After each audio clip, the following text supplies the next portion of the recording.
Welcome along to Wembley for the press conference ahead of Friday night. Yes, Friday night's a big world title fight between Billy Joe Saunders and Martin Murray, of course. Two names that we're very, very familiar with, two excellent fighters, and we're very excited about it. Packed bill as well. We've also got boxing tonight, which we'll talk about a little bit later too. Dave Colwell is with me. You've got Lorraine Richards on the bill, and it's a great card, isn't it, Friday? Excited about it? It is. I'm looking forward to it. Listen, any boxing we can get hold of right now, I'm looking forward to, and it's always good to be involved. And we've just been talking with Dante Dixon, who's a great prospect that's boxing on the bill, with him and his coach. It's good to be in the bubble. It's different to what people expected. It's like the new going out. Do you know what I mean? You can't go out and party, so you come to a matchroom bubble. I just about got out of my room earlier. I think I was in there for about 26 hours. Anyway, that's the key, that everyone is safe and healthy, and the COVID testing goes on. That's been brilliant, the whole organisation in these last few weeks in the bubble. The atmosphere in the bubble is great. As Dave says, you bump into all sorts of different people. I just had an hour with Jamie Moore catching up about everything, so that was really enjoyable. Let's talk about Jamie Moore's fighter, Martin Murray. He's 38 now. He's fought four times for a world title. Unlucky, at times, all abroad. We remember Felix Sturm in Germany. We remember going out to Argentina. Maybe could have beaten Sergio Martinez that night. It's come at him again. It's a golden opportunity. He was meant to fight Billy Joe a couple of years ago at middleweight. It's now at super middleweight. It's a tough ask, Dave, but, it's been a funny year, hasn't it? It's been a strange boxing sort of comeback post that first lockdown, so you just don't know. You don't know, and like we said, Martin now is 38 years old. It's his last roll of the dice, but he knows it's his last roll of the dice. He's always kept himself in shape. He always trains, whether he's got a fight or not, and he's got immense desire. And talking to Jamie, obviously, Jamie knows what he's doing. He's a great trainer, and he's saying that Martin's in the best possible place he could be right now. In Billy Joe Saunders, for me, is fighting a fighter that he can either be absolutely brilliant, or he can be quite mediocre and just does enough to win. He blows hot and cold, doesn't he? And I think we saw that out in LA in his last fight, Billy Joe Saunders, on the KSI Logan Paul bill, that he was pretty awful, wasn't he, for most of the fight.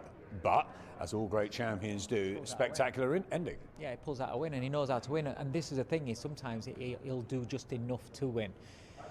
I think Billy knows that in the stage that he's at in his career, and looking at Canelo and Callum Smith, he's wanting to be fighting the winner of those two. I think he needs a statement, and he knows it needs a statement. So he can't just go in there and just look to just fiddle about and just pick a close points win over Martin Murray. He needs to go out and make a bit of a statement, be dominant. Like when he fought Andy Lee, like when he fought David Lemieux. When those two are his standout wins. I think it'd be nice to see Billy go out and go with the intention of putting another statement like that. So then that projects him, so we get excited about him fighting the winner of Canelo and Callum Smith. It's been a tough year, obviously, for so many, and Billy Joe Saunders was sort of hotly fancied to take on Canelo in May. Then I think it possibly could have been September, but obviously Callum Smith now has the call to fight Canelo in December. Do you think that will be a sickener for Billy Joe Saunders, knowing his character, or do you think that will give him a little bit of motivation that he has got to go out and put a statement on and say, you know what, I am that good. I'm 29-0. This will be 30-0, and then you guys are going to have to fight me, Canelo, whether it's Callum or Gennady Golovkin next year. Yeah, I think a bit of both. I think originally, obviously, they've been sickened for it, because at one stage it looked like he was the one that was going to get that job. So yeah, he'll be gutted about that. But then that becomes the fuel to the fire, and in training camp and discipline and attitude to going into this fight. And like I said, he needs to go in and make a statement. So he is mentioned in the breath of those other three guys there, for the big fight, the big standout fight of his career. Canelo obviously fighting in December against Callum Smith, Golovkin too. Where do you lie on the Callum Smith chances? Obviously, he's a big underdog, as Billy Joe would have been as well. But there are two fighters in Saunders and Smith that can surely give Canelo plenty to think about. Oh, 100%. Yeah, 100%. Callum's got the tools to win the fight. The thing that I would say what he doesn't have the experience of fighting of those top level elite names, that level of fighting. There's a difference between being a very good world champion and good fighter, very good fighter, and being that elite and that touch of elite. Now Canelo, we know he's elite. We know, look at his roster of the fighters that he's beaten and he shared the ring with. Even taking away what he did from the Mayweather loss. You look at how he's developed him as a fighter. He's elite, and just that little bit extra special makes it such a tough ask for Callum. Callum's got the height, the reach, the range. He can fight on the inside, but for such a tall man, he does get hit. But he does get hit. And coming off the back of obviously the Ryder fight was a tough fight, but he's a live underdog for me. But he's an underdog, and I think it's I would love him to win the fight, but I think it's a very tough ask. He is a live underdog, and we've seen already, Alexander Povetkin beating Dillian White. We've seen Teofimo Lopez beat Vasyl Lomachenko. Gervonta Davis knocking out Leo Santa Cruz. Nobody probably predicted that in the spectacular fashion that happened. And of course, last weekend, Joe Joyce beating Daniel Dubois. So it's been an eerie, strange year. These no crowds. Underdogs, Martin Murray here on Friday night. We know Callum Smith over in the States. Kubrat Pulev, of course, next weekend. A lot of people are just thinking Joshua walks through him. But this maybe is the year of the upsets. You mentioned it there with no crowds. That affects fighters in certain ways as well. And, you don't know how... Martin Murray and Billy Joe. If Billy's in that mood where he's not really juiced up, and he's walking out and there's no crowd, and it's a bit of a weird old atmosphere. You don't know if that just drops him down a peg or two. And then after, if Martin's making him work for the first few rounds, does that tire him out down the stretch? You don't know. And like I said, the thing that we'll say about Canelo and Callum, that's going to be in front of a crowd. He's is at the Aerodrome in Texas, so that's going to be just business as usual. And what we'll also say is, these elite fighters, it's a little bit different for them. They have a little bit of a different sort of mentality about it, it seems, things. Great news today as well that Anthony Joshua Kubrat Pulev will be in front of 1,000 fans at Wembley, and that's really exciting as well, isn't it? That's exciting for the fighters themselves. Obviously, we've all missed the support. We've all missed the great nights of the crowds. Of course, it won't be with 1,000 people, 1,000 socially distanced people the same. But it's great that they've got the golden tickets to come and see AJ. It's better than nothing, and it's a start, and it gets the ball rolling. It's like when we had the go-ahead to start shows behind closed doors, no fans. It was like, it's not what we want, but it's a start. So this is the next step now. We've got 1,000 fans in, and hopefully we can build and build and build. And next springtime, then hopefully we can start having big crowds again, because we miss the fans. I mean, I'm privileged, and I feel it's great that I've been getting to these shows. But when you sat there, and even in between rounds, the atmosphere and the buzz of the crowds and stuff like that, you miss that. It's just dead silence. You're 2 meters away from somebody else, and it's like, what? How do you think that went on? It's just a weird old thing. 2 meters away from Matt Macklin when we're commentating, it's not easy, and you're far back as well too. But next week in the bubble, obviously Anthony Joshua and Kubrat Pulev are going to be here, and we all can't wait to see the return after a year on when he reclaimed those belts out in Saudi against Andy Ruiz. Joshua back, and it's a tough ask. Everyone's saying that who's Kubrat Pulev. The casual fans don't really know him. This is a seriously good fighter. Only one defeat to Vladimir Klitschko. Great amateurs, beaten Hughie Fury, Derek Chisora. Names that fans will be familiar with. You've got to give him a chance, Kubrat Pulev. Joshua's been out for a year as well, and it's a tough fight. You have to give any heavyweight a chance. I think we've seen that in the last couple of years. Do you know what I mean? The amount of people that wrote Andy Ruiz off as just a gimme fight, the amount of people that thought that because of Povetkin's age, he had no chance against Dillian White. This is heavyweight boxing. Look at how a lot of people thought that Dubois was going to walk straight through Joe Joyce. So you've got to give every heavyweight respect, especially something that's operated at such a high level, something that's well established and got so much experience in what Pulev has got. What I will say though is that when you saw the dimension that AJ had added to his game in beating Andy Ruiz the second time, he's had a year of developing that and adding more to his game and becoming, because he is a disciplined fighter and he is always wanting to improve. So I expect to see, and from what I've heard as well, he's looking really, really good, really, really sharp and fluid. So I expect to see a very good performance from AJ on fight night. I was up in Sheffield a couple of weeks ago watching him spar. He looks absolutely fantastic. But it is Pulev's opportunity. He's waited a long time. He was meant to fight Joshua, 3 years ago?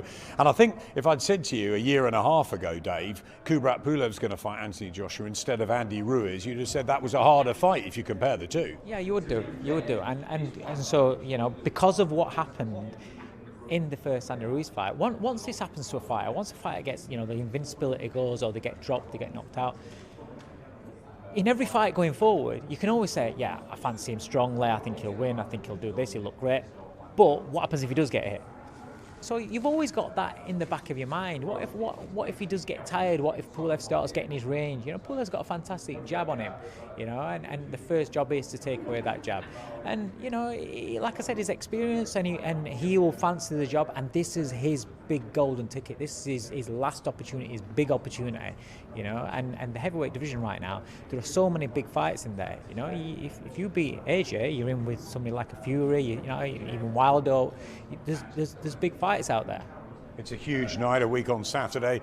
This Friday, of course, we're going to see all the undercard fighters leading up to Saunders and Murray. But a quick word while we've got you here, Dave, about what's happening tonight, the Golden Contract Finals, and one that's really caught our imagination. It's Jazza Dickens and Ryan Walsh. We can't wait to watch it on the big screen here. Yeah, I can't wait for that fight. I think it's going to be brilliant. I mean, as soon as, you know, obviously I was good because Jazza beat Lee Wood, who I manage, but as soon as that fight, we knew it was Jazza against Ryan Walsh, you know, it's going to be a great fight, because Ryan's going to want to box at his own pace, and he's going to want to use his skills, his sharpness, his boxing ability, and his boxing brain.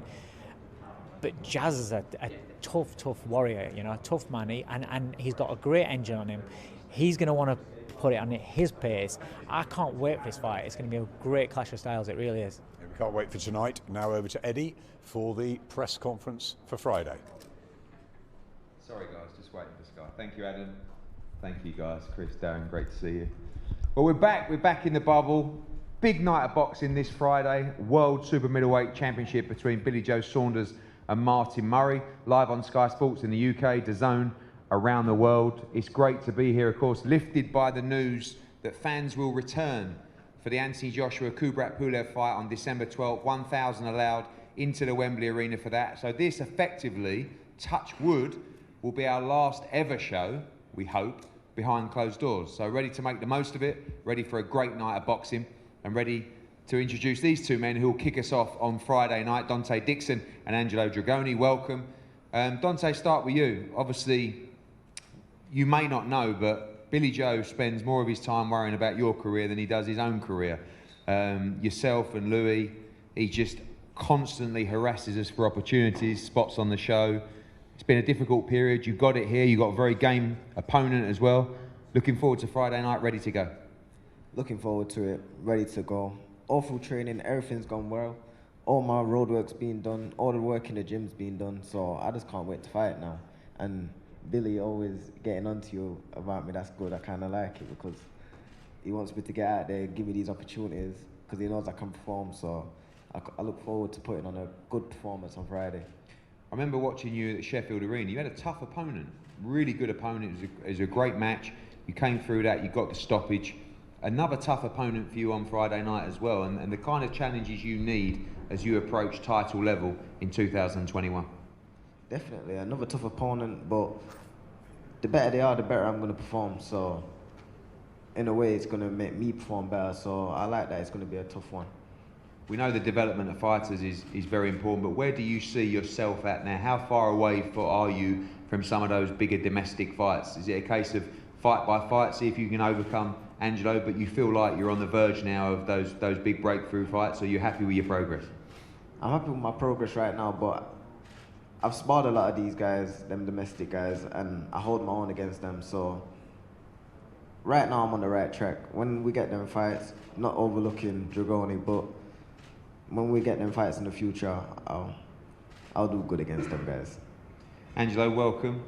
the Italian Stallion. I love it. And everything I've seen from you, I love fights like this because golden opportunity for you. You know how big this chance is. You're going to put absolutely everything into this fight on Friday night. You're ready. You're ready for the challenge of Dante Dixon. Yeah, 100%. I've trained really hard. I've got about 6 weeks training camp. We train twice a day, every day. I just want to thank Matthew for the opportunity. As you've seen over the last few weeks, there's been some upsets, and it's going to be another upset on Friday night. I'm ready to go.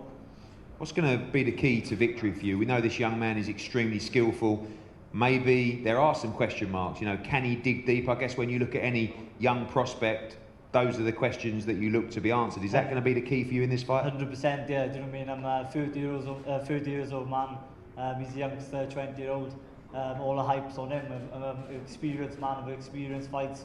I've been involved in title fights live on SOC. I've had the main event attraction on me. I've been there, done it, and this man's got all the hype about him. And let's see if he can beat the Stallion. So. Do you have to force the pressure from early in the fight? I know you can box as well, but is it a case of making it as uncomfortable as him as soon as possible? Yeah, exactly. I'll be on him from the first round to the 6th round. Do you know what I mean? I set high pace in all my fights. I'm always in the battle, and I'll be giving 100% to get the win. Well, this is a great fight to kick us off on Friday night. Dixon against Dragoni. Don't miss it. Gentlemen, if we can pose for a head-to-head here, please.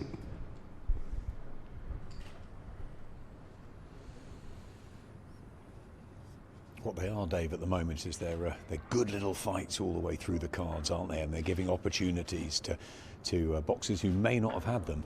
Yeah, and those boxers that don't normally appear on these big shows, they know that it's a window, it's a door that they can walk through into the bigger fights and make a name for themselves. You know, upset one of these big prospects, and they've cracked it.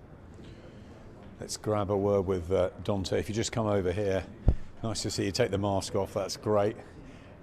First of all, how's the bubble life treating you? Are you enjoying it here? Yeah, it's been all right. I've been enjoying it so far. It's a different experience, but it's been good. I've been enjoying it. Got the games room over there, so it's been all right. It's different, isn't it? Yeah, it's very different, but I've enjoyed it so far. Big smile on your face, unbeaten so far as a pro. Bit of a step up here and against a very fiery and a live opponent. And that's what, you know, fight camp's been all about. That's what these sort of shows since have been, you know, good solid matches all the way through. And expect to bring the best out in you? Definitely. The better the performance, well, the better opponent, the better I'm going to perform. So I look forward to it. I really do. All through training, everything's gone right. Sparring's gone right. All my road work's been done. I'm fit. I'm ready.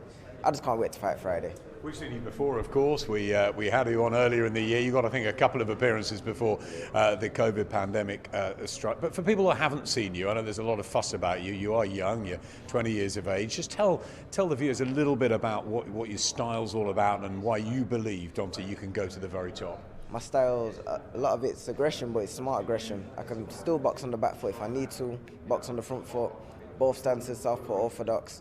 So I can do it all, really. So you can look forward to seeing a bit of everything.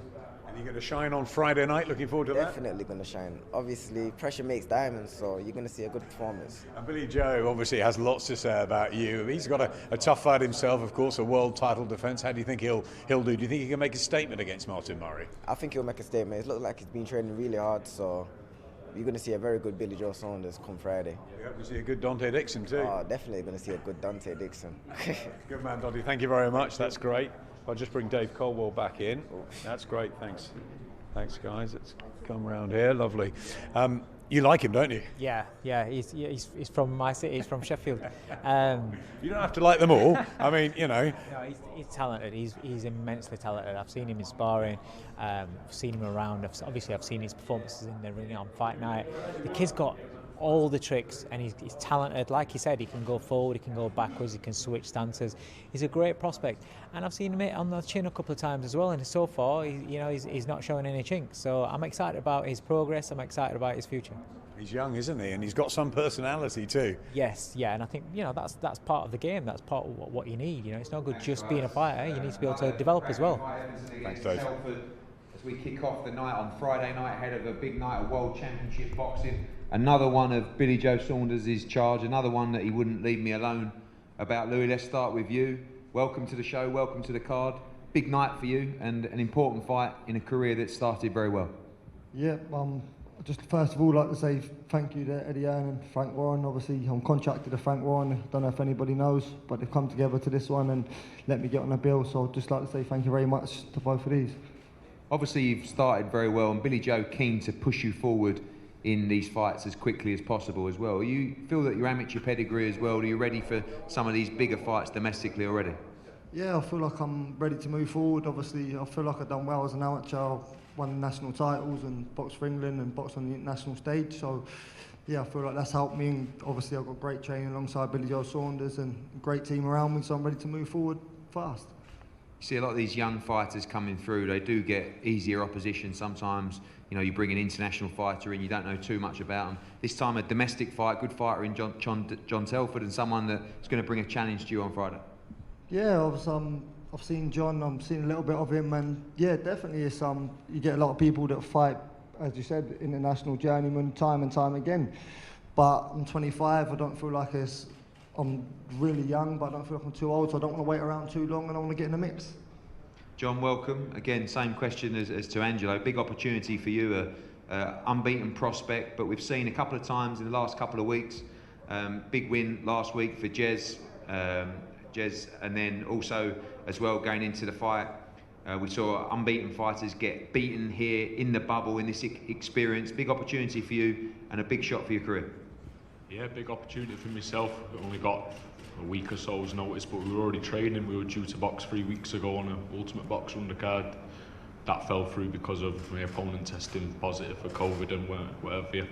A couple of days off, I got a call that very weekend saying, would you be interested in boxing, matchroom, blah, blah, blah. I said, yeah, 100%. And my manager, Room, said, I was hoping you was going to say that because I've already took it. It's happening. He said, I knew what he was going to say. So yeah, 100% jumped at the chance. Had a quick look at Lewis. Yeah, he seemed good at what he does. He obviously has not a lot to look at on his professional career, but as you've said, he's been and done what he's done as an amateur, and yeah, we'll see how it stands him on the night. Same question to you as I said to Angelo. Case of just finding out what he's all about. You know, trying to push him and see if he can go deep. Need a fast start. Need to be active quickly in this fight. Yeah, no, good on him for jumping straight up. I think there needs to be a lot more of that in the sport now, especially the way things are in limited fights on shows, etc. And yeah, good on him for doing it. I'm more than sure he could have picked and fiddled his way around to 10, 12, 15 and 0, boxing no one, but now he wants to jump straight in, so yeah, respect to him. Absolutely, well done both of you for taking this fight. Big challenge for both, Edmondson against Telford. Gentlemen, if we could have a head-to-head here, please.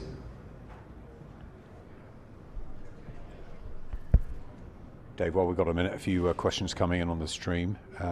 Max Birch wants to know, are we overestimating Billy Joe Saunders? Has he ever looked good at 168 pounds? That's a good point. Like I said, for me, the two standout performances were Andy Lee and David Lemieux.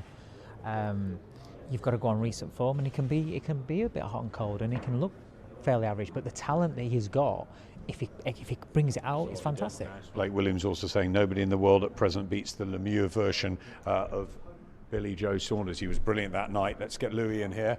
Good to see you. Welcome aboard. Enjoying life in the bubble here?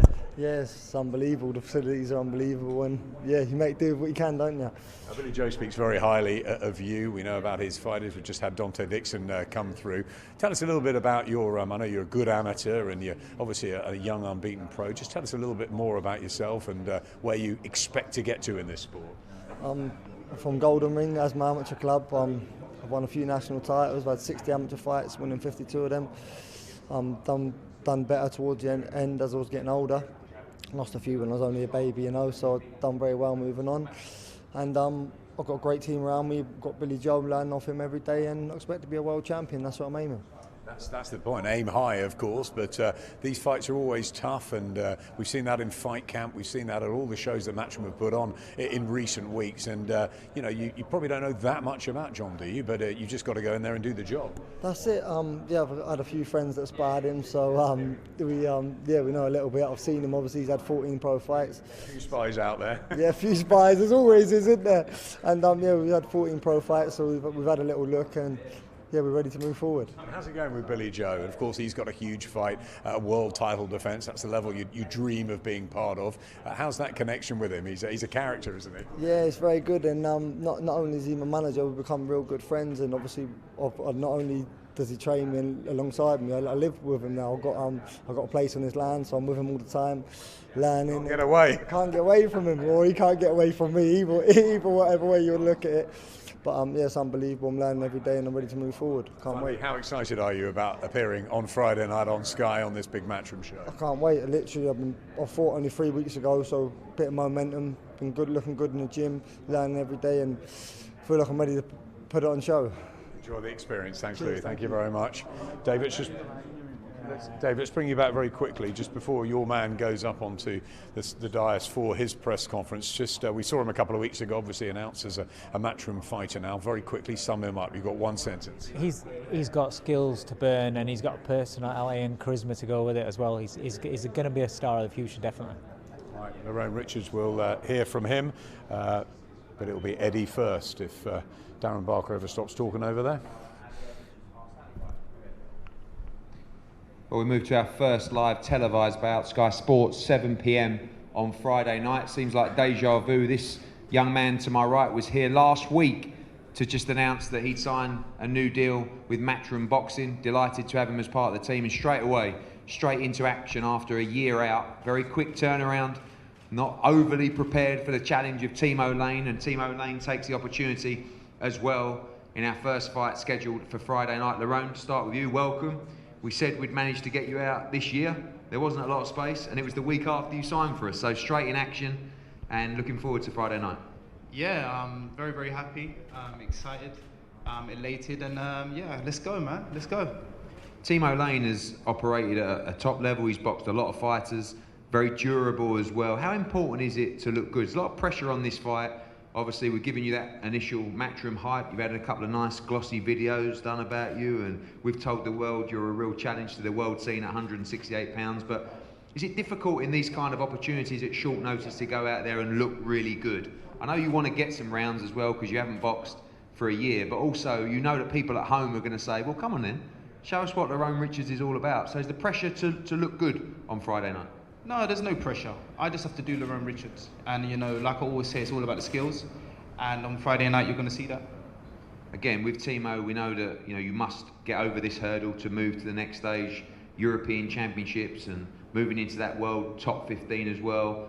It would be irresponsible, I guess it's not part of your makeup and Dave Caldwell's makeup, to overlook this man. From what I've seen, all action, you know, comes to fight, will do so over 8 rounds, and shorter period for you as well than you used to. Got to be on it from the first bell. Yeah, Timo's a tough competitor. I'm taking him very seriously, and I'm going to do a job on Friday night. Timo, welcome. Thank you. I must say that you look more like a film star than a fighter. You've got a little bit of sort of Tom Cruise's about you, so congratulations for that. Thank you. But I do know that you can fight. You know, you're well respected on the European scene, extremely tough. When we looked at opponents for Lerone, your name come up. I watched you, have seen you non-stop action, very, very tough. And this young man's in for a real challenge on Friday. Thank you. It's gonna be a hard challenge for me. I see a couple of fights in Richard, and he's really skillful guy. And I'm appreciative. I want to say thanks and this opportunity. No problem. Thank and you. we appreciate you speaking English as well. I know it's not easy. It's very good. Don't worry. It's very good. It's very good. But the other question as well I have for you is that you have boxed at a high level. You have a very high work rate in fights as well. Over 8 rounds. Is it important from that first bell to start fast in this fight on Friday? Yeah, like when the fight starts, I have to go straight away to fight. Yeah, because it's 8 rounds. I have to be fast. Good man. Well, we want a fast fight. We want a great fight. We want all action Friday night. Kicking off the broadcast, Lerone Richards against Timo Lane. Gentlemen, if we can have a head-to-head here, please. Cool customer, Lerone. When did you first get to know him? I think we've been working together since July, August. It may be July, August. It was. Did he call you and you answered? His manager has gone to me a few times, Sam Jones. I said no a couple of times first, and then eventually he You're beat quite me picky, down. you. Yeah, just a little bit, just a little bit. I'm picky who I spend my time with, but he's slotted into the gym fantastically. He's a great, him, Hopi and Jordan as well. It's a great camaraderie in the gym. He's talented, but he's got the personality as well.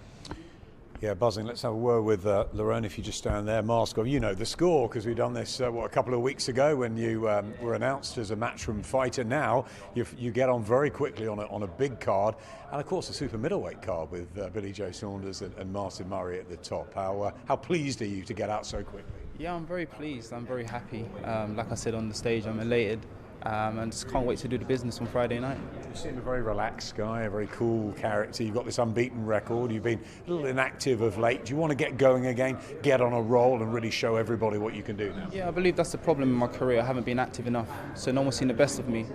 But now I'm going to be kept active, and you're going to start seeing what I'm all about, for sure. What will we see on Friday? He's a tough competitor. He wins a lot at home, obviously in Finland, but he's fought all the way through the amateurs. I think he had 3 with Robert Helenius early on, and so he's been there and seen it. But he knows that you are a very skillful fighter, and obviously you've got to stamp your authority.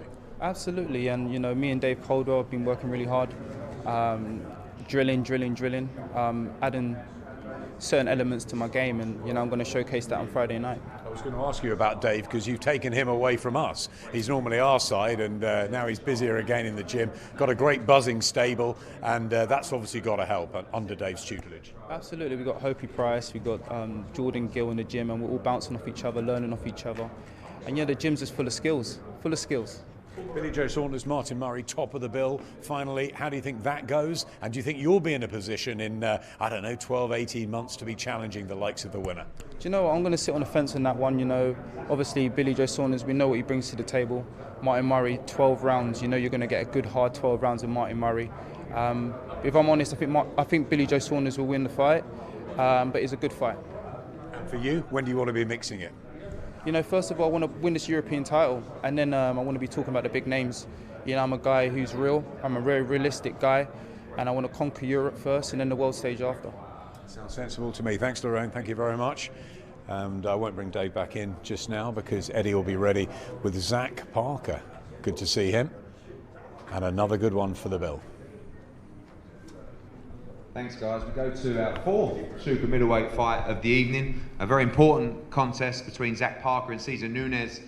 I'm going to be kicking us off on a second live broadcast bout of the evening. Of course, Zach Parker sitting at the #1 position with the WBO in the super middleweight rankings, looking very closely at the main event of this fight, but also got a tough fight ahead of him on Saturday. I'd like to bring in Nissi Southland firstly. Nissi, welcome back from your recent exploits around the world with Filip Hrgovic and others as well. And a big fight for Zach Parker. We saw him come past Rohan Murdoch very convincingly, and now an important fight as he looks towards the winner of Saturday night in 2021.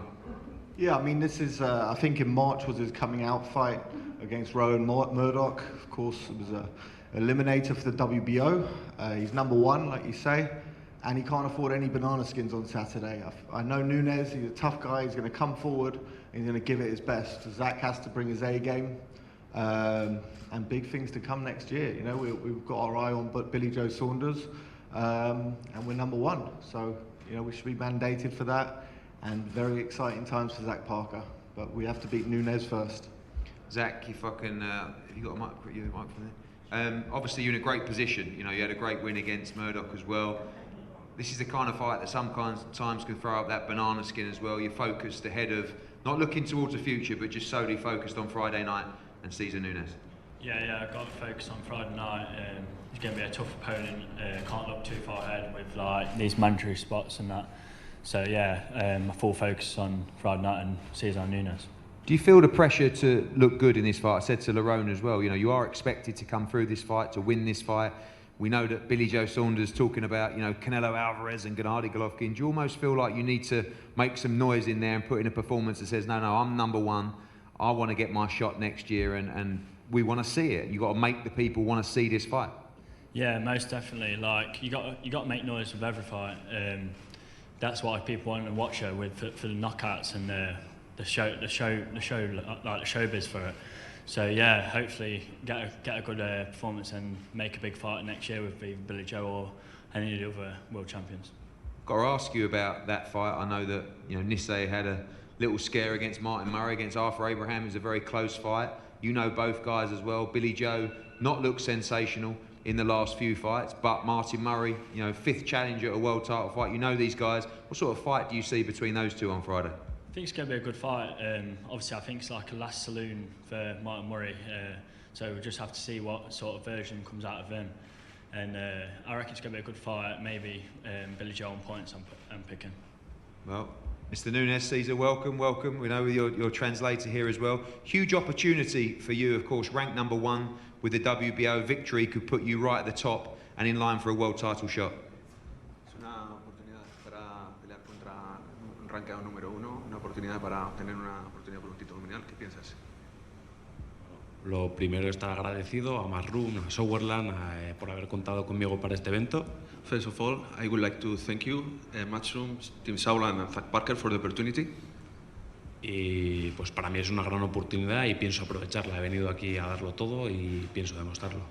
I'm coming to take this chance and win on Friday night. Thank you very much, Caesar. Again, last question to you, Zach, as well. When you look at that division, you look at another great fight, Callum Smith against Canelo Alvarez, of course, Caleb Plant, IBF world champion as well, David Benavidez, Yildirim talking about the WBC. Such a massive division, so many opportunities if you can come through and look good on Friday. Yeah, most definitely. It's one of the most packed divisions in boxing at the minute. I know I'm highly ranked in the IBF with Caleb Plant, so yeah, that'll be another good fight. And obviously with Callum Smith boxing Canelo, hopefully he goes over and brings it back to Britain. And then we'll make some big fights for all the British lads. Good stuff. Parker against Nunes, WBO ranked #1 in action on Friday night. Gentlemen, if you can come here for a face-to-face, please.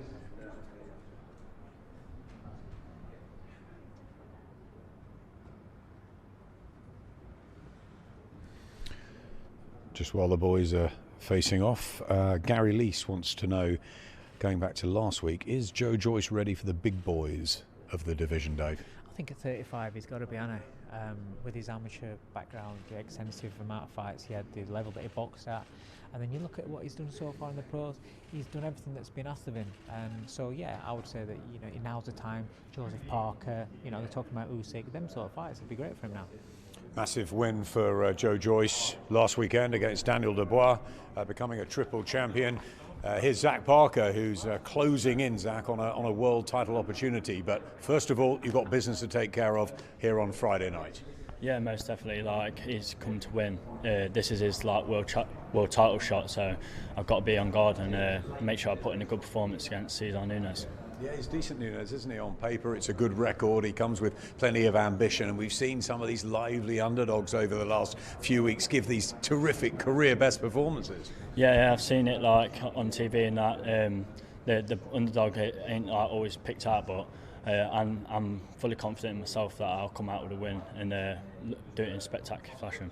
Before the COVID pandemic struck, we saw you box really well against Murdoch. You've got this #1 position. Obviously, Billy Joe Saunders, Martin Murray tops the bill. Do you fancy that next, if you can get through Friday night, sort of in the spring, your world title shot? Yeah, that's what we're aiming for. In boxing, you want to come in and win the world title. So yeah, that's what we're aiming for, and hopefully get this win on Friday, and then hopefully get a Billy Joe fight or one of the other world champions. I'll fight anybody. You'll fight anybody. It's great, isn't it? I'm going to ask you about two things: Billy Joe Saunders and Martin Murray. How do you see that one going? It's going to be a good fight. You have to see what version comes out of Martin Murray, but I'm picking Billy Joe, maybe on points. I'm also going to ask you about what happens later on in December over in the States. Callum Smith goes, with all our good wishes, of course, in against the elite man that's Canelo Alvarez. What are your thoughts on that one? Yeah, it's going to be a good fight. I feel like Callum Smith's got to keep it long with Canelo. He's going to be wanting to get inside and throw them big hooks and big shots. So yeah, hopefully keeps it on the end of the jab and gets the win and brings it back to Britain. Finally, on another packed night for Sky and Matchroom, what are we going to see from Zach Parker? Just I want to give a good fight for all the fans and hopefully a knockout. We wish you well. Thanks very much. Enjoy the rest of your time in the bubble. Thank you very much. as we see Shannon Courtney coming back. First time in the bubble, of course. We saw her in fight camp. Great personality, isn't she? And she can fight. Yeah, she is. Yeah, she's got the whole round package that you need. You know, you need to be able to fight. You need to entertain the fans in the ring. But then you need to be able to speak out when you're out there as well. So yeah, I mean, it was a great learning experience for her last fight. Yes, she got beat, but it was good education for her. She's still a novice herself. And plenty of women around her weight category. Of course, Rachel Ball. We were talking about Amy Tinnen and Carly Skeller and Ellie Scottney as well. So it's going to be fun times. Here's Eddie. Thanks, guys. Big fight here on Friday night between Shannon Courtney and Dorota Norek. 8 rounds, a very important moment in the career of Shannon Courtney, of course. A fantastic fight at fight camp against Rachel Ball. Could have gone either way. This fight, 118 pounds, some 9 pounds, I believe, 8 pounds lighter than the Rachel Ball fight at fight camp. We'll start with you, Shannon. I know you put a lot of pressure on yourself for this fight. You've trained very, very hard. You've locked yourself away. Feeling the nerves? Important moment in your career coming off the Rachel Ball defeat. Yeah, I think there's nerves at every fight, and obviously coming off a loss, I've got to prove myself now. But pressure is a privilege. If there's no pressure, that means no one believes in you. So I'm taking it in my stride. And yeah, I've made the choice to move. So I'm now living in a hotel next to my camp. So I've made a lot of sacrifices, but it's paid off because, like you said, I'm at 118 for the first time. So I think it's time to make a statement. That fight could have gone either way. I know a lot of people felt you won that fight. You felt you won that fight as well. It was over 8 rounds. I remember going back to the changing room that night, and you were in complete shock. You know, you got off the canvas, a heavy knockdown in the first round. You came back to control a lot of the fight from there. But how difficult was it to come back from that defeat? Did you have to ask yourself some questions after that fight, and in camp as well, to ask yourself how much you want it? Because I have to be honest, like seeing you that night, you know, I weren't sure you'd be back, but I knew you took the defeat. You would take the defeat very badly. I think it'd be easy for me to sit here now and say, oh, I was fine. No, I'll be honest. I literally felt like the floor underneath me had been taken. I felt like my world was over.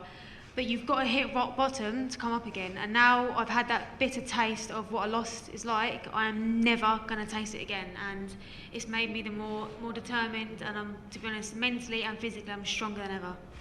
One thing going into the Rachel Ball fight, because of the lack and depth of opposition in your weight class, you didn't really have many challenges. That was really the first challenge of your career. To any fighter that might suffer a defeat, you know, a young prospect coming through, how much do you think you learned from that compared to all your other victories that came quite easily? It could be a real defining moment for your career. Yeah, I think you learn probably more in a loss than you do in a win, because if you keep winning, you're just going to keep doing the same thing. So when you lose, you think, right, this has to be changed. This isn't good enough. Instead of looking at it as a thing, look at it as a lesson and a blessing, and that's what it has been. I've learned so much from it, and you'll see that on Friday night I'm a better fighter in every shape because of it. You haven't come back with an easy fight. Dorota's very, very tough. We've seen her. You know, she likes to come forward. She likes to spoil her work. She's aggressive. A little bit naughty as well. You know, with the arms. She's from the MMA background as well. But it's a big challenge for you over 8 rounds. And you know, it's not an easy fight to come back into. What's the point of being in this sport if you're going to keep taking easy touches? If you want to be a world champion, you're going to have to step up and take the hard fights. And yeah, I have watched her. She is a bit of a spoiler. She holds a lot. She can make the fight look unappealing to watch. So I've just got to stay calm, cool head, and I think timing is going to be key in this fight. Dorota, hello. We know you're going to speak in Polish, but big chance for you on Friday night. What do you know about Shannon Courtney, and what should we expect from you in this fight? Przede wszystkim cieszę się, że mogę wystartować na tak prestiżowej gali. O walce dowiedziałam się w piątek, gdzie byłam na obozie MMA. Trenowałam zapasy, ale jestem wojownikiem, jestem zawsze gotowa do walki. Oglądałam walki Shannon, myślę, że damy dobrą walkę. Jeżeli chodzi o mój styl, no to styl mam bardzo agresywny, jestem zawodnikiem MMA, nie boję się dużych rękawic bokserskich, chcę pokazać dobrą walkę, dobre show, przyjechałam wygrać. Dorota said she's back for it. She's going for the knockout. We have the translation here, sorry. Thank you, Eddie. I'm very grateful for the opportunity to be here and to participate in such a big event. I'm a warrior. I love to fight. I'm a fan of Shannon's. I've watched a lot of her fights. I know this will deliver for the fans. I come from the MMA background, as you mentioned, so I'm not scared of big boxing gloves. I promise to show my full potential and aggressive style. I'm here to win.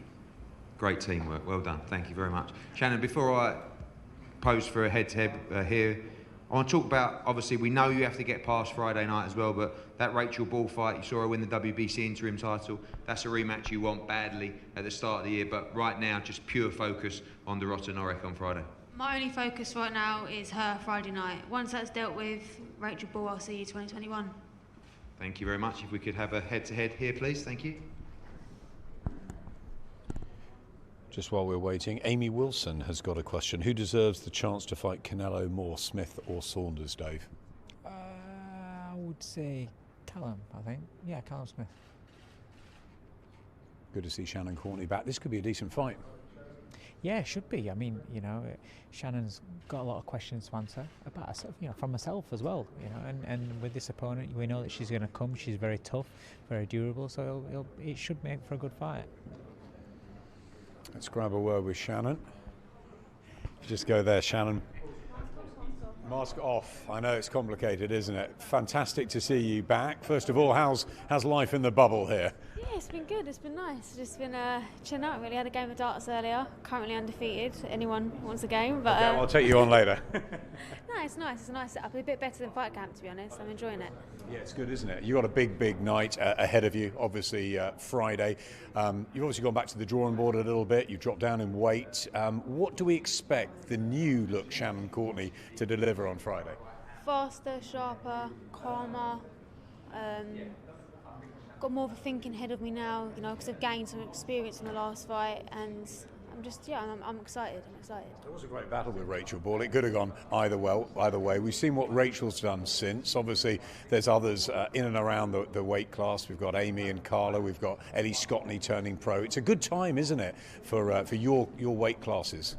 Yeah, women's boxing's massive, and my weight category seems to be like getting bigger, like more names joining. It's exciting, and it's good because when I first turned pro, there wasn't a great depth in that weight category, so there wasn't much competition. Now there is. Bigger nights, bigger fights, everything's exciting. Chantel Cameron, Savannah Marshall winning world titles. Is that all an inspiration for you, that you want to be alongside them at that level? 100%. I wouldn't have turned pro if I didn't think I could be world champion, and by next year I'll be alongside them girls as well. It was interesting listening to you up there saying you shouldn't be in boxing taking easy fights. Everyone's tough, and that motivates you. 100%. If you're coming into boxing just to fight journeymen or journeywomen, then you're in the wrong industry. This is the fight game. Put your gum shield in, knuckle down and get it done. I love the attitude. What are we going to see Friday night? A win. Fantastic, Shannon. Great to see you. Thanks very much. Enjoy the next couple of days. Dave, let's bring you back in because I think we've got a couple of minutes here. It's terrific, isn't it? The women's boxing scene, absolutely fantastic. We mentioned Chantel Cameron there, Savannah Marshall, and everything that's sort of happened since we've come back with boxing. The women, in many ways, have stolen the shows. Yeah, it's flying, you know, and it's getting stronger in depth as well. But like you said, you know, you go to the women's boxing matches that we've seen behind closed doors, they've really took it to another level. And they've really stepped up now, so everybody wants to join that and be talked about like that. And so every girl that comes along now, she wants to put on a great performance. Katie Taylor sparkled the other night, and of course you had Terry Harper and Rachel Ball, and it had 2 million views across it was fantastic. Yeah, I mean the Harper and Tasha Jonas fight was unbelievable. It's fantastic. For this one Thanks, Dave. On Friday night, huge fight, eliminator for the WBA lightweight title. Two great fighters, of course, two highly ranked fighters with the WBA. Firstly, James Tennyson and the unbeaten Josh O'Reilly from Canada. James, I'll start with you. People messaging me, asking me what time the Irish Golovkin is on Friday night. You've got a lot of momentum, a lot of people excited about you, and a huge opportunity on Friday in this world title eliminator. Yeah, you know, it's good to hear people saying things like that. You know, obviously I'm doing something right. Really looking forward to fight night now. You know, I'm putting on our masterclass performance and, you know, another fan-pleasing fight. I ask a lot of people, you know, the importance of making a statement. Of course, this is a fight that you just must win, not just make a statement. But are we going to see the same from you every single time? I mean, you know, I know that it's not a reckless style, but it's an exciting style. It's non-stop action. Is that just what fans can expect every time they see James Tennyson step through the ropes? Absolutely, you know, listen, I come out every time, you know, I give the fans what they want and I do what I need to do to get the win as well as that. So, yeah, just going to go out and be me, box hard and be smart. Josh, welcome to you and your team. I know you've got a great team of people around you. It's a massive opportunity for you as well.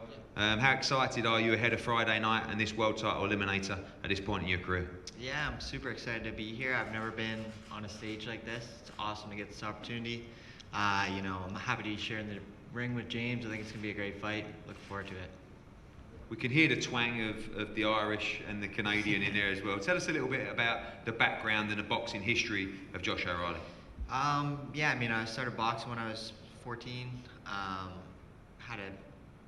Didn't really do much as an amateur, but I got to travel enough with a few teams, and got over to Ireland when I was younger. And I have a bunch of people support me out in Cavan. I got to train there for a bit, and yeah, I had a really good time. I trained there for a few months when I was younger, so it was cool.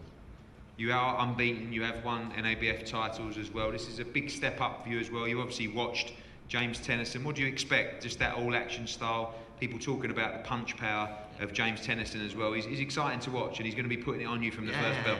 Yeah, no, I expect nothing less. I mean, the kid. You know, I'm a fan. I like watching the kid, but I've seen him enough, and you know, I think there's a lot of stuff I could do in there to negate a lot of the stuff he does, and I got my own plans on what's going to happen. It's just executing it Friday night. For you, victory on Friday in this world title eliminator would just be huge. Of course, you know, Vasily Lomachenko being beaten by Teofimo Lopez for the WBA title. Those fights, you know, could potentially be down the line, but a life-changing moment for you on Friday if you could defeat James Tennyson.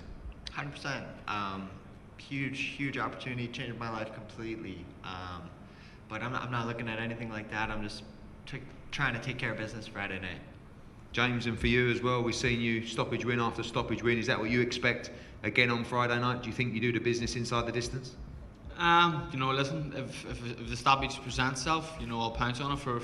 But for me, you know, it's spoken out here and getting the win. You know, I know what's at stake here with this fight. You know, I know what lies ahead. So, you know, I'm focused, I'm ready. I'm going to go in there and do what I need to do to get the win.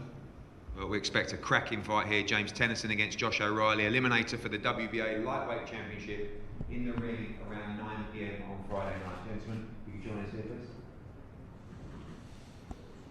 Well, James Tennyson's really providing us with all action, isn't he? Fireworks at the moment.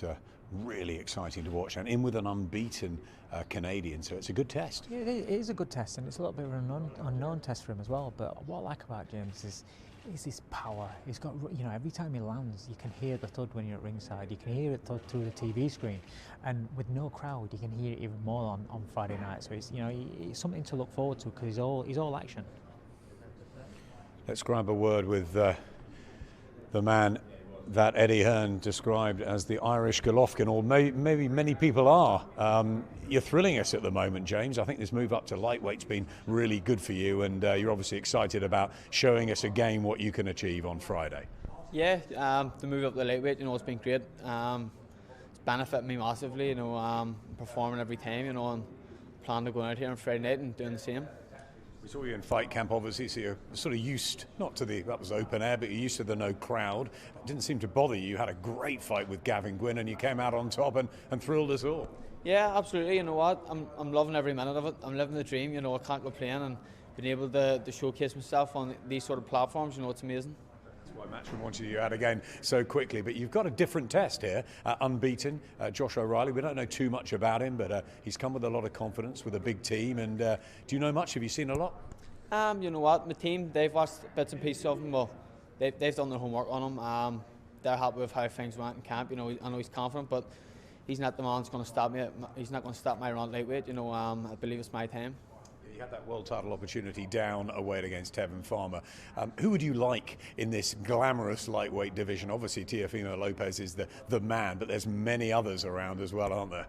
Do you know what? The lightweight division, you know, it's red hot at the minute. I want to put my name up there after a good win on Friday, and, you know, I'm happy to trade with anyone. Looking forward to it Friday night, to be back again before Christmas, get a good workout. Absolutely, you know, I'm excited. I'm over the moon, especially with how things are going at the minute. You know, it's great to be able to get out again, and my career is still on the rise.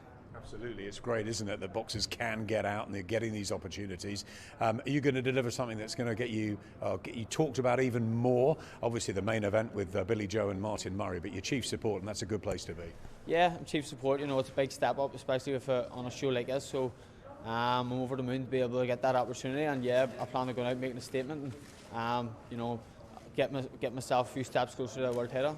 Great to see you, James. Enjoy the next couple of days. Belfast Cronk boy, here he is. Thanks very much. You come around, I'll bring Dave back in. Just let's have a little look at the main events coming up now. Billy Joe Saunders and Martin Murray. That's the headline attraction on Friday night. What are we going to hear from the two of them up there on the dais? They're both so, you know, they know the game so well. They've been around forever, haven't they? So nothing too dramatic, I don't think. No, there's not going to be anything dramatic. They're both nice kids. They've got a lot of respect for each other as well, I think. I think it's strictly business, and I think, you know, with Martin, he's really up for this fight. He knows it's his last chance. You say that, but they were meant to meet a couple of years ago at middleweight, and Billy Joe pulled out a couple of times. So I think that might have, you know, hurt Martin maybe at the time. I mean, a couple of years later, it's a golden opportunity, isn't it? Yeah, listen, time's come back round for him now, so it's, you know, it is what it is. I mean, I don't know. There might be a little bit of needle from that. You never know. We'll see in a minute, won't we? We certainly will. Here's Billy Joe. Good to see you. Nice to see you, Billy Joe Saunders. Hi, how are you, Mark? You well? Billy Joe Saunders back with Mark Tibbs. And here comes Jamie Moore, who is guiding Martin Murray. Great to see you, Martin.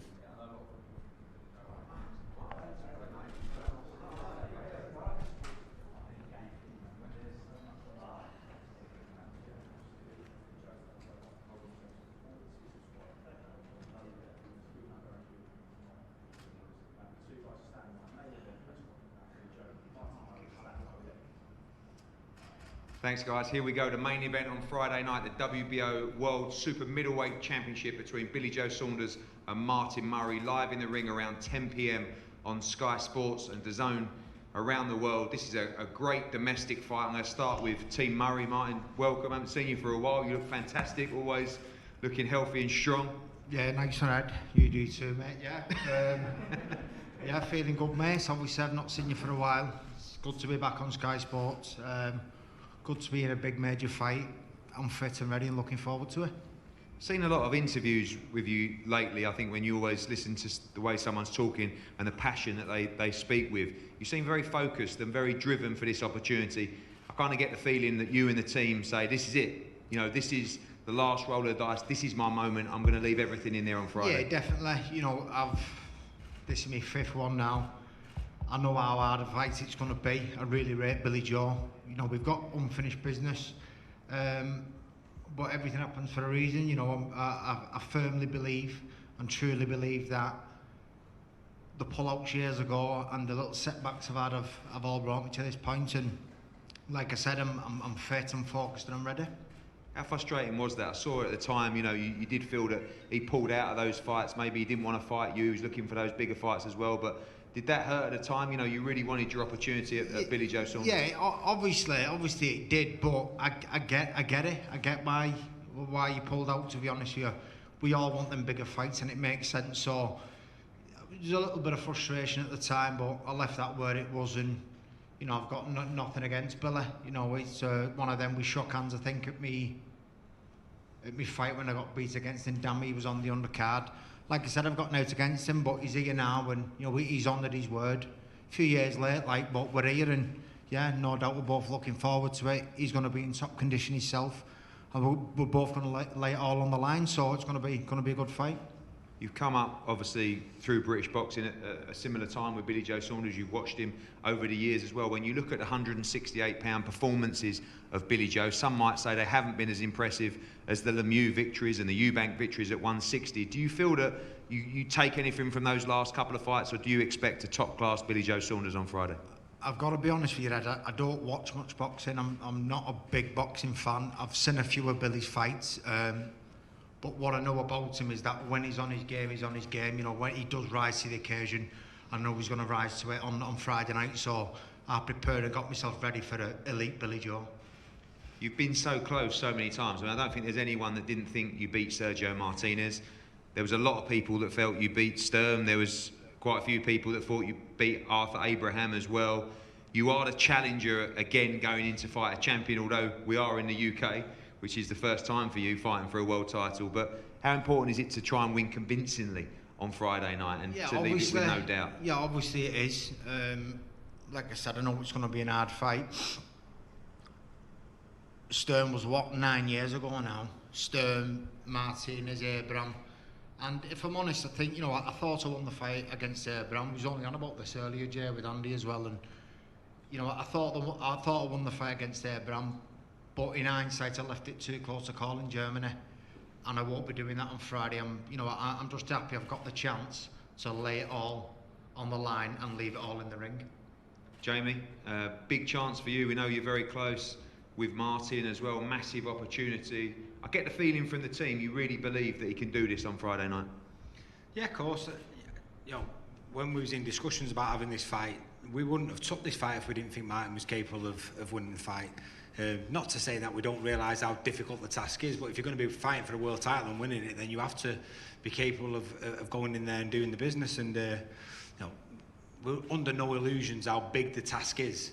But I know I've got a fighter in Martin who's experienced at this level. He should have been a world champion before. Even though he's been in tough fights, he's had big gaps in between where his body's been able to recover and stuff. So in terms of mileage on the clock, he's still relatively fresh for his age. So we just need the stars to align and everything to fall in place on the night, because even if we win the fight, or you know, it gets to that point, you're not going to beat Billy Joe easily. He's one of those fighters where even if you get him, he's going to be close. And like you said, we only realised before, or I only realised that this is Martin's first world title opportunity in Britain. So he's been on the rough end of the decision a couple of times. We've just got to hope that if it's close towards the end, we get a good roll of the dice. But it's a difficult fight, but I know Martin's in the best shape possible, and he's got the tools capable of winning it. Question for both of you, Jamie first. Obviously, you know, there's been a lot of video footage talking about, you know, the inspiration of Oliver Harrison going into this fight. Obviously, someone that you were both extremely close to, great man, great coach as well. You know, does that drive you guys on in this fight as well? I know he would have been immensely proud of you going into this fight, and you know, I know that he always believed you would become a world champion as well, Jamie. Well, I think from my point of view, any influence like that can drive you that extra few percent, and I know Oliver will be looking down and you know, wishing us on and driving us on over that line if and when we get to that point in the fight. But you know, the impact that man has had on mine and Martin's life is immense. He was an unbelievable coach, fantastic human being, and I'm just glad that he's getting the praise and respect what he deserved, what he should have had before he sadly passed away. So that's what we're going to do for him. And Martin, same to you, of course. You know, we know you could have won a world title with him, should have won a world title with him, but would be a major moment and a tribute to him if you could do the business on Friday. Yeah, obviously I miss him a lot. Think about him every day. Still not got over his loss, and I never will, to be honest with you. Like Jay said, he was a world-class trainer, fantastic human being, great friend. Yeah, it's been a big loss for us all. But we should have had it a few years ago, and it's all about Oliver on Friday night. Thank you, Martin. Jimmy, welcome. Mark, even. Jimmy. I get that all the time, don't worry about it. Back with Billy Joe Saunders. Been out, big camp for you out there in Fuerteventura as well. He's working hard, looks in great shape. Tough challenge on Friday night. I know a lot of people expect Billy Joe Saunders to come through this, but you two, under no illusions, this is a real fight for the World Championship on Friday. Yeah, it's definitely it's two styles that are going to work 100%. And he's a veteran. He should have won that world title back in against Stern. I remember that fight. Sorry, I'm going to change the subject again. Me and Billy Joe Saunders and my father wound down in Oliver's gym when he won the world title. So you brought back some memories. Yeah, and he was a lovely guy, Oliver. Beautiful, beautiful spirit, yeah. Getting back to Billy Joe Saunders and Martin Murray. Yeah, it's going to be I fancy it's going to be we're well prepared, we're equipped, we're fit, we're strong. We've hit numbers, and the man's skillful. He's a genius. He's a boxing genius. Just he's going to be a boxing genius. He just needs to iron out one or two areas, and I can instill that in him. But we've had a wonderful camp in Fuerteventura already. You brought that up. Adam Bailey looked after us out there. Greg Marriott, bit mad, but he's a genius at his job, wonderful. And Tom Watt's done a brilliant in the logistics, in the running of the day-to-day life. No, we've had a good, smooth camp. It's been great. How good is Billy Joe Saunders? I mean, people talk about he could be the best at 168 pound. They said he might have been the best at 160, but how much more do you think is there to see of Billy Joe Saunders, and how many more levels to climb? Well, that's up to Billy Joe himself, you know. He's so like, I heard you start the press conference today, I heard you says about how he worries about his fighters and that. And them little things, he's got to, you know, they're in good hands, they're building. And for little things like that, he's got to focus on, especially the last couple of years, he's got to focus on himself. And it's a lifestyle change. And we've done it. We just did it. And we've did it. We used to do it a lot, but we've did it again. But he's got to do it when he ain't in training for a fight. And that's where you're gonna find the gypsy magic, that extra gypsy magic, when he has a little bit of a lifestyle change. And I hope you don't mind me saying that, son. Mark, pass the mic over to Billy. Billy, looking good, looking ready. Do you feel the pressure in this fight? A lot of people think you're going to win this fight. Of course, Martin Murray, you know, is a top fighter. You know this is going to be a difficult fight, but there are people saying that you need to not just win on Friday, but to make a statement as well. Yeah, listen, first of all, obviously, I've got to thank yourself and Sky for even getting us out this year. I mean, I didn't even think I was going to get out. You know, all the big fights were tied up, and as you know, the list of names we tried to make and the names put forward, you know, the ones what was left out of there was obviously Martin Murray's name was screaming out. It's supposed to happen twice before, didn't happen. Boxer the world title 4 times, should have been 2-time world champion. Obviously on the wrong end of 2 decisions. So for me, people's looking at this fight as oh, you know, this is a walk in the park, and you know, this should be done easy, and you know, Martin, his age and that. But if you look at Martin, he's never took damage, collateral damage to the head. He's never been beaten up in a fight where you think, oh, you know, Golovkin, you know, it was what it was. He caught him in his prime, but it's always he's an in-your-shell fighter. So if there is any collateral damage, it's the body, nothing really else. So his name screamed out to me, and I promised him his shot. And you know, listen, it's here. It was money in the bank all the way along, but you know, I believe that it's my time to shine now. And going back to doing it for people, obviously I'm doing this fight for my Uncle Tom Bean, who passed away. He was like a dad to me. I had to break camp over it. So I know how you feel going in fighting with that spirit for someone, because like I say, this fight is dedicated to him, because I went away, trained my balls off for this fight, and I know I've got to be fit and I've got to be on my game, because I know that someone like Martin Murray, you know, he's an old fox, you know, when it comes to fights like this, and you know, you can't let him smell blood. You have to make sure to, you know, keep him where I want him and where I need him, not let him where he wants to be. How motivated are you right now? I mean, you've had a great camp with Mark. We know Martin, you know, you talked about Oliver, you talked about throwing everything into this fight because this is his last chance.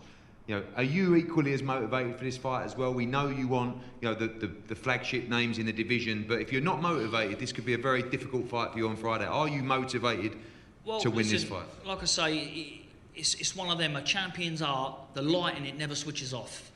You know, the light in a champion's art never switches off, and I'll always find a way.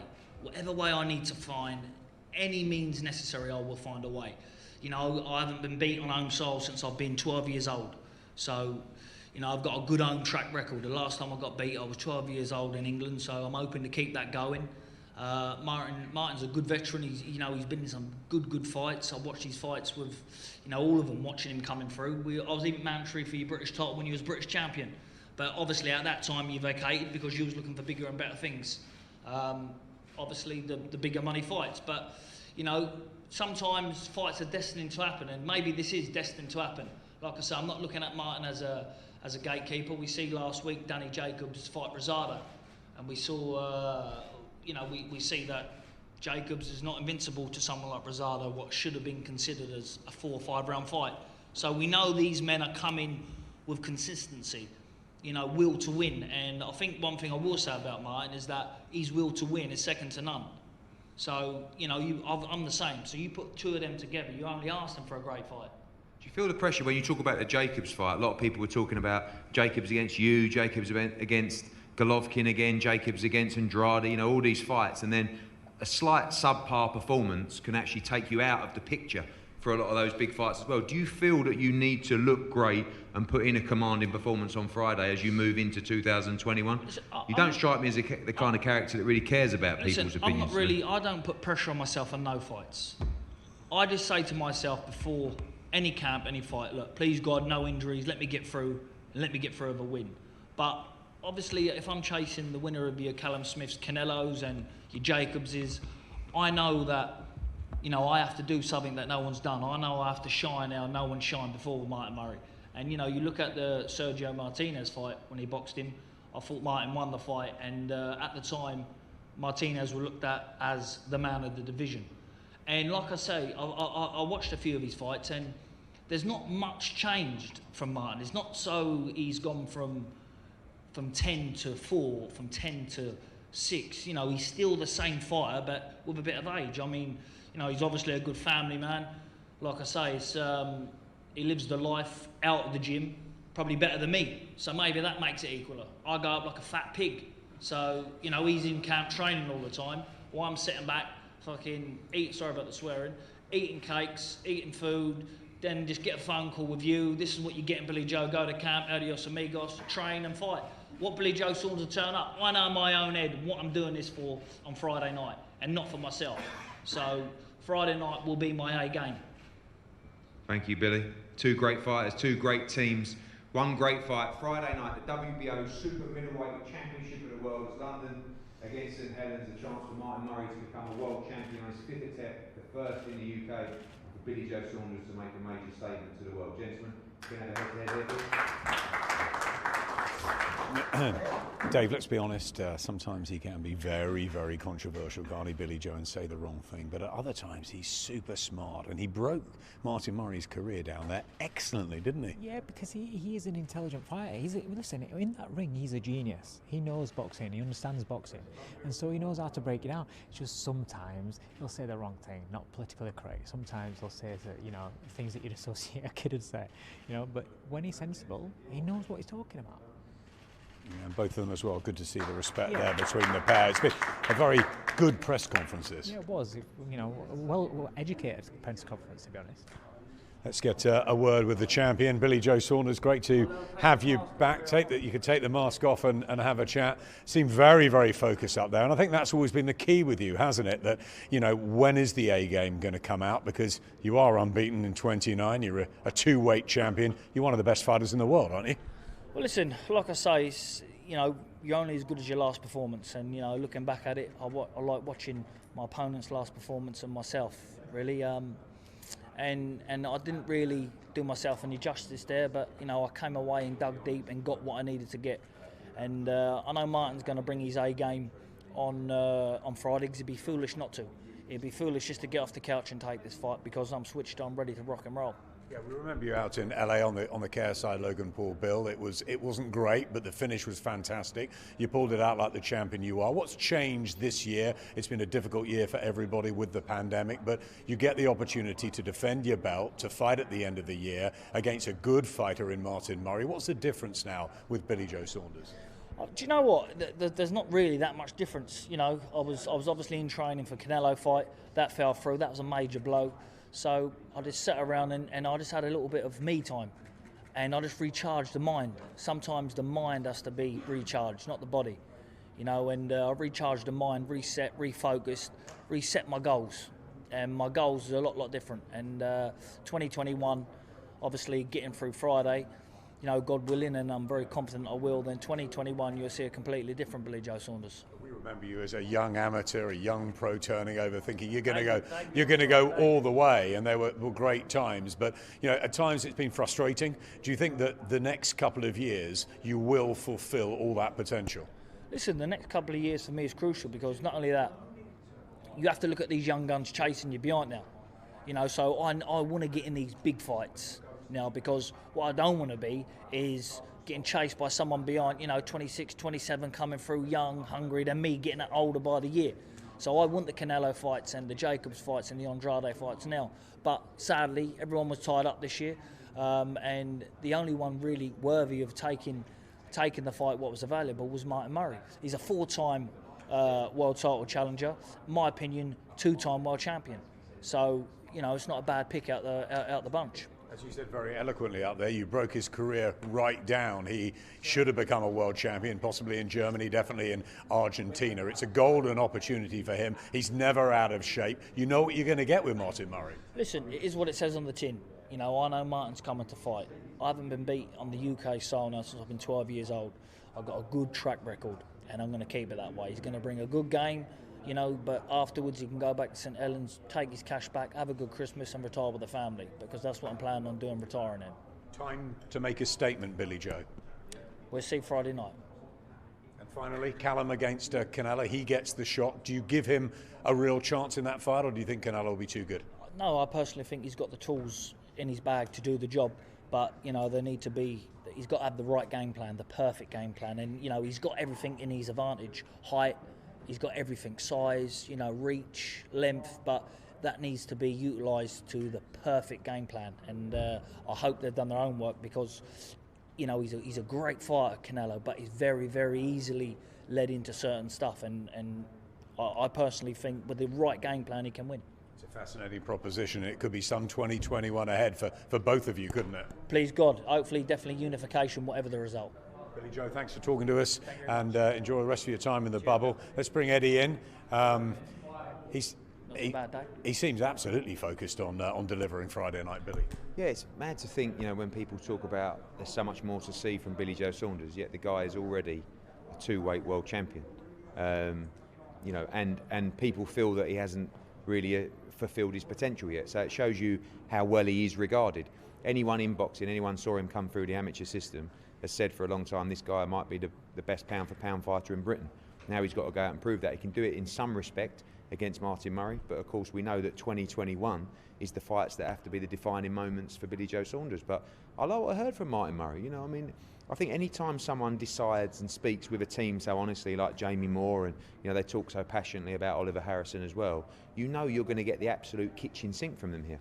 You know, nothing but leaving everything in the ring on Friday night for Martin Murray, because this is his last chance to win a world title. And again, when you look at the performances of Billy Joe Saunders, I know Martin says don't really watch a lot of the fights. When Billy Joe won at the 168-pound world title, when Billy Joe had to come from behind to beat Caceres in LA, none of those performances have made you fear Billy Joe on Friday night. So the team, maybe if Martin hasn't watched a lot of those, I know Jamie and the team, Nigel Travis, would have watched that and said, this guy's beatable. We know that he's had discipline problems. How good has his camp been? We don't know. He says he's focused. He said that before. So if I'm Martin Murray, I'm going in there saying, I can rip the title from him on Friday night. And listen, there'll be a lot of people that would be very happy for him to do so. And as we heard up there, Billy Joe knows everything about Martin Murray, doesn't he? Billy Joe's a boxing nut. You know, he constantly, watches fights. He would have studied Martin Murray. He knows every fighter out there. The pressure on Billy Joe Saunders is that he has to put in a really dominating performance. That's what people are wanting. There's no pressure on Martin Murray. Martin Murray can go out. There's not a lot of people giving him chance. I give Martin Murray, and people in boxing give him a lot more chance than social media. You know, if you've read that, the fight's all over. But the pressure on Billy Joe is not just to win, but put in a statement. For Martin, he can go in and, you know, he can fight for the first time for a world championship in Britain. It's quite amazing. I'm only disappointed for him that he can't do it in front of thousands of people from St Helens, because this fight would have filled up the O2. But instead he gets a chance to listen to Jamie and try and conduct a game plan and try and achieve his dream on Friday. Well, let's swap you over. Let's bring Martin in, because I know you don't watch a lot of boxing, but I know you would have been watching the grand final, if you stand over there, last week. What a game, what a finish, and what a time for St Helens. Yeah, unbelievable, yeah. I didn't get to watch it, actually. I only caught the highlights a couple of days later because I was away in training camp and there wasn't Sky Sports available to watch it, but caught up on the highlights. We should have arranged that for you, sorry about that. Yeah, I know, mate. It would have been all right. That would have been decent, to be fair. But, yeah, caught up on the highlights. And, like always, he did the town proud. And it's my turn on Friday. Yeah, can it be a double? I know that a lot of people see you as a big underdog in this fight. It is a the latter stage of your career. But, you know, you've been there. You've been in massive fights. And it's a real chance for you, isn't it? Yeah, I mean, it's, you know, it's nothing new to me being underdog and people writing me off. But You know, I've been underdog before, I've proved people wrong before, and I'll do it again on Friday. I'm well up for the fight. Fair enough, I'm a lot older than my first world title fight, which was 9 years ago, but I look after myself. I've worked on Billy Joe for a few years now, and yeah, we know we're in for an hard fight. We know he's going to raise his game. You know, you speak about him not performing at 168. We know he's going to be on his game, but we're ready for it. And you know, I truly believe that everything happens for a reason, and all my little setbacks have brought me to winning on Friday.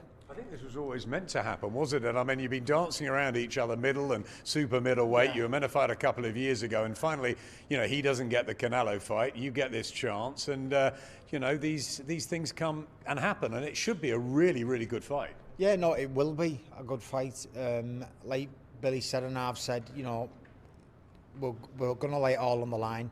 He wants and needs to impress really in the boxing world. There's no pressure on me. Everybody's writing me off. You know, I won't say it's a win-win, because obviously I always put pressure on myself to perform and to grow. But we're both willing, ready and prepared to leave it all in the ring on Friday. Lots of upsets since the first lockdown as well. We saw Dillian White knocked out by Alexander Povetkin, Vasyl Lomachenko lose. We saw Leo Santa Cruz on his backside for the first time, and you know, and obviously Joe Joyce last weekend. There's been some big upsets, and you're going to add to that, are you? Yeah, definitely. I mean, upsets happen in boxing, in sports in general, but you know, boxing's a big sport where upsets happen, and you know, no one's ever done it in 5 times.